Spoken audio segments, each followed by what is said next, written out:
You know what? I need to think about what I do in my private life. A man ought to say, you know what? I ought to think about what I do in my spare time. A man ought to say, you know, the Center for Disease Control says, out of all the men in America that have AIDS, out of all the men, and actually in D.C. I read on secular media, in Washington, D.C., per capita, the AIDS virus, it's worse than South Africa.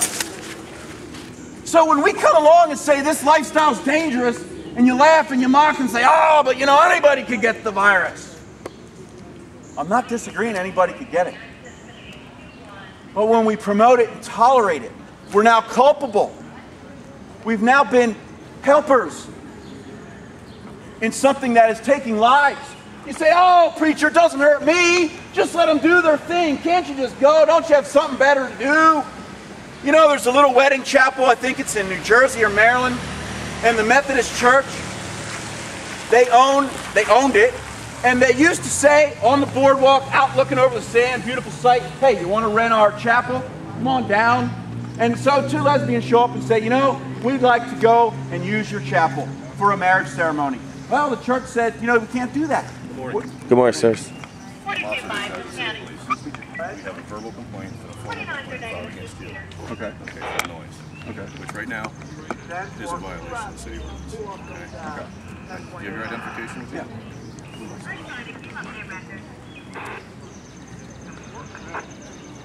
Yeah. You still live on the road or drive? Yeah. What's your name? Yeah, good. I'm going to give us information on the noise. What's your name, sir? Mark Diener. Diener. Yeah, I'm Lieutenant Overholzer. The neighborhood is complaining about the volume of sound that's interrupting your day. Okay. This will be your only warning before citations are issued for unnoise ordinance violation. Okay. Highly encourage you to find a location where you won't be violating somebody's rights.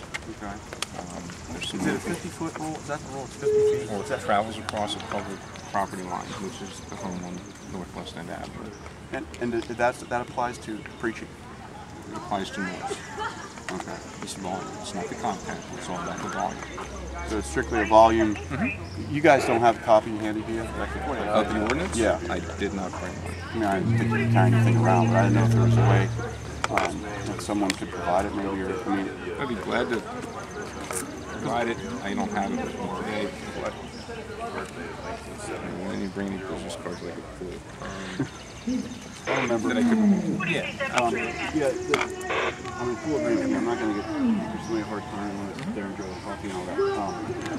But I am confused on the preaching of the gospel getting shut down because of a complaint of volume. Because that happened in the square, I guess it was last year. I believe the one officer on the horse issued a citation. He's a friend of mine who's down at the square preaching, and he said, you got to shut it down, you're violating the noise ordinance.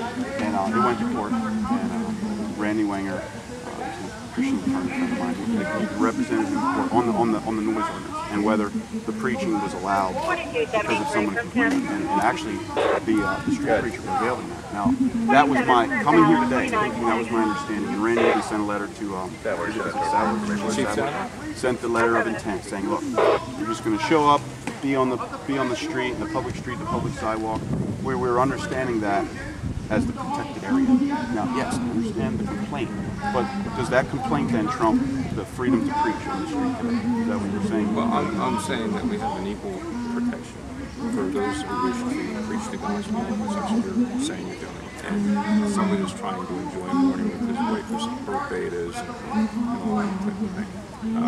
They signed the complaint. We're not alleging the complaint. Obviously, we've been here the whole time. So what we're trying to suggest is to find a location where you might not be infringing on their rights.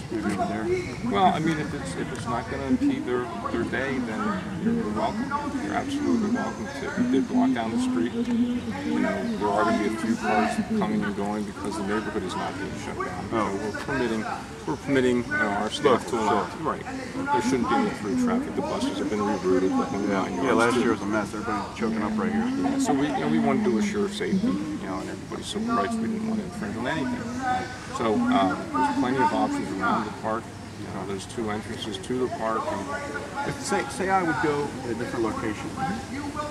would then, if someone else complains, would that then say to you, now we're going to cite Mark because of a second complaint? Okay, so I got a warning from their complaint, and then we can say, so to speak, start fresh somewhere else. That's how I'll treat it. Because, like I said, I want to play by the rules. Yeah, and I appreciate really Mark. do. I appreciate I live in this town. I've got reputation with the authorities in the town, and I respect you guys more than I appreciate that. I appreciate that. I never question that. And you're treating me wonderful. I appreciate that. So I also ask you to treat the neighborhood. Sure. Because they didn't choose to have the event. They didn't right. choose for you to come spread your word. Yeah. So that's really okay. All right. Is that fine, like across the street? Like, is that? Well, again, I can't tell you what is going to be loud enough to travel to where.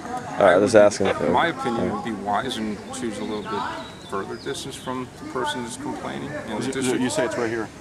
Yeah, he's somewhere in that first block. I didn't know which house he was coming from. I understand it. Look at the window that's open and figure it out yourself. Yeah, I was just wondering.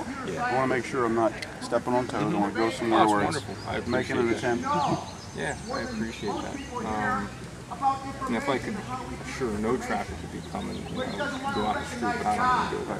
No, yeah. You let the pedestrians travel through and enjoy their day. And, I mean, there's plenty of park area that's accessible, that's not fenced in. Again, there's a secondary entrance on the north end of the park. Oh, okay, from the other end there. And then I guess as long as I wouldn't be in the event, so to speak, on the grass, but then I'm on, that's Buchanan Park, so that'd be public. Yeah, that's public. You're free to go there. And that would be a little more distant from the home. From the home. I generally take the more popular, just the nature of screeching. That's why you go into the world. We want, and that's kind of what prevailed when Randy Wanger defended Dan Gowan, when the gentleman on the police horse cited him at the square. The judge saw that is the nature. Wish I remember. Local DJ? It wasn't county level. It got to the first level. Whoever would have saw a citation, maybe it was just magistrate. Right. And the judge said, it was on DAC, WDAC. It was Randy wasn't laughing, but he was saying that is why preaching is protected, because it's not like just normal conversation. Hey, how's the weather? That doesn't need protection. The nature of the freedom of religion, freedom of assembly is that it is allowed to happen. And then when I see, is it their right to not hear me, or is it my right to be heard? And I'm just going to caution you to it is a very really think about that one. Really think about that one. You're correct. And here, we're trying to assure that everybody has a good day. That's why we're here, to assure that everybody has a good day. I would rather not hear a complaint from anyone. I would rather see you have the opportunity to spread your message, and they have the opportunity to assemble and spread their message. I mean, we all have choices in this world. You would be in favor of their message? I'm in favor of my opinion. Okay. And I'm not expressing either. I mean, you said you were in favor, so it is kind of like... I'm in favor of them having the right to assemble, just as you have the right to spread your word. We'll disagree on that. I mean, like on a personal level. I understand you're going to protect it. That's your job. I'm not in a personal conversation right now. I'm in a professional level right now. When I say it's dangerous, it's got some secular statistic backing.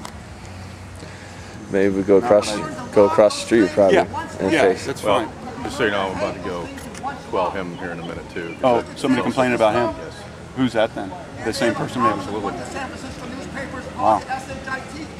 And why if you stand on their property and see how it is and just see what they're observing is really true? It's their complaint now. Right. We're not here to confirm it. It's a civilian complaint, and they're willing to. There's a heckler. There's a heckler's law too, I mean, people just complain to complain, I never read that. Might want to look at it.